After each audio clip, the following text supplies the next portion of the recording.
اعوذ باللہ من الشیطان الرجیم بسم اللہ الرحمن الرحیم۔ سورہ بقرہ آیات نمبر 104 تا 112 میں مسلمانوں کو یہود کی بعض شرارتوں سے آگاہ کیا گیا ہے اور یہود کے بعض اعتراضات کے جواب دیے گئے ہیں۔ مسلمانوں کو تنبیہ کہ غیر ضروری سوالات نہ کیا کریں۔ یہود و نصارہ کی غلط فہمی کا جواب کہ ان کے سوا کوئی جنت میں نہیں جائے گا۔ اعوذ باللہ من الشیطان الرجیم۔ یا ایہا الذین آمنوا لا تقولوا راعنا وقولوا انظرنا واسمعوا وللکافرین عذاب علیم۔ اے ایمان والو، نبی کریم صلی اللہ علیہ وآلہ وسلم کو اپنی طرف متوجہ کرنے کے لیے رائنا مت کہا کرو بلکہ انظرنا کہا کرو اور بغور سنتے رہا کرو، اور نبی اکرم صلی اللہ علیہ وآلہ وسلم کی شان میں گستاخی کرنے والے کافروں کے لیے دردناک عذاب ہے۔ یہودی اس لفظ رائنا کو جان بوجھ کر اس طرح ادا کرتے تھے کہ جس سے گستاخانہ مفہوم پیدا ہو جاتا تھا، اس لیے اس لفظ کا استعمال ممنوع قرار دے دیا گیا۔ ما يود الذين كفروا من أهل الكتاب ولا المشركين أن ينزل عليكم من خير من ربكم۔ کسی کافر کو خواہ وہ اہل کتاب میں سے ہو یا مشرکین میں سے ہو، یہ بات پسند نہیں کہ آپ کے رب کی طرف سے آپ پر کوئی بھلائی اترے۔ واللہ یختص برحمته من یشاء واللہ ذو الفضل العظیم۔ اور اللہ جسے چاہتا ہے اپنی رحمت کے ساتھ مخصوص کر لیتا ہے، اور اللہ بڑے فضل کا مالک ہے۔ ما ننسخ من آیت او ننسها نأت بخیر منها او مثلها أَلَمْ تَعْلَمْ أَنَّ اللَّهَ عَلَى كُلِّ شَيْءٍ قَدِيرٌ۔ ہم جب کسی آیت کے حکم کو موقوف کر دیتے ہیں یا اسے فراموش قرار دیتے ہیں تو اس سے بہتر یا ویسی ہی کوئی اور آیت لے آتے ہیں۔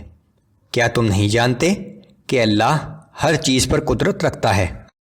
أَلَمْ تَعْلَمْ أَنَّ اللَّهَ لَهُ مُلْكُ السَّمَاوَاتِ وَالْأَرْضِ وَمَا لَكُم مِّن دُونِ اللَّهِ مِن وَلِيٍّ وَلَا نَصِيرٍ۔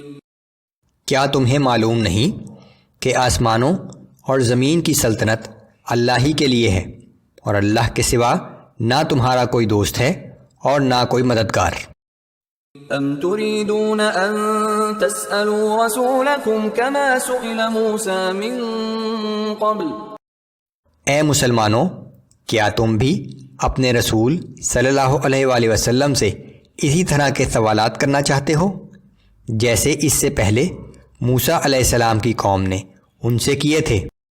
ومن يتبدل الكفر بالإيمان فقد ضل سواء السبيل۔ تو جو کوئی ایمان کو کفر کے ساتھ بدل ڈالے بے شک وہ راہ راست سے بھٹک گیا۔ ود كثير من أهل الكتاب لو يردونكم من بعد إيمانكم كفارا۔ بہت سے اہل کتاب یہ چاہتے ہیں کہ تمہارے ایمان لے آنے کے بعد پھر تمہیں کفر کی طرف واپس لوٹا دیں۔ حسدا من عند انفسهم من بعد ما تبين لهم الحق۔ یہ اس حسد کے باعث ہے جو ان کے دلوں میں ہے، حالانکہ ان پر حق خوب ظاہر ہو چکا ہے۔ فاعفوا واصفحوا حتى يأتي الله بأمره ان اللہ علی کل شیء قدیر۔ سو تم معاف کرتے رہو اور درگزر کرتے رہو یہاں تک کہ اللہ اپنا کوئی اور حکم بھیج دے، بے شک اللہ ہر چیز پر قادر ہے۔ وَأَقِيمُوا الصَّلَاةَ وَآتُوا الزَّكَاةَ وَمَا تُقَدِّمُوا لِأَنفُسِكُم مِّن خَيْرٍ تَجِدُوهُ عِندَ اللَّهِ اور تم نماز قائم کرو اور زکوٰۃ ادا کرتے رہا کرو، اور جو اعمال خیر بھی تم آگے بھیجو گے اسے اللہ کے حضور موجود پاؤ گے۔ ان اللہ بما تعملون بصیر، بے شک اللہ تمہارے سب کاموں کو دیکھ رہا ہے۔ وقالوا لن يدخل الجنة إلا من كان هودا أو نصارى تلك أمانيهم، اور یہود و نصارہ کہتے ہیں ان کے سوا کوئی بھی جنت میں ہرگز داخل نہیں ہوگا، یہ ان کی بے بنیاد آرزویں ہیں۔ قل هاتوا برهانكم إن كنتم صادقين، آپ فرما دیجئے کہ اگر تم سچے ہو تو کوئی ثبوت پیش کرو۔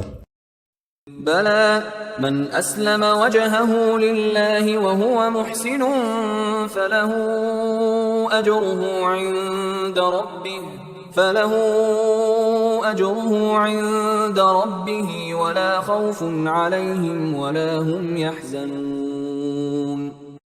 ہاں کیوں نہیں، جس نے اپنا چہرہ اللہ کے سامنے جھکا دیا اور وہ اخلاص کے ساتھ نیک اعمال کرنے والا بھی ہو تو اس کا اجر اس کے رب کے پاس موجود ہے، اور ایسے لوگوں پر نہ کوئی خوف ہوگا اور نہ وہ غمگین ہوں گے۔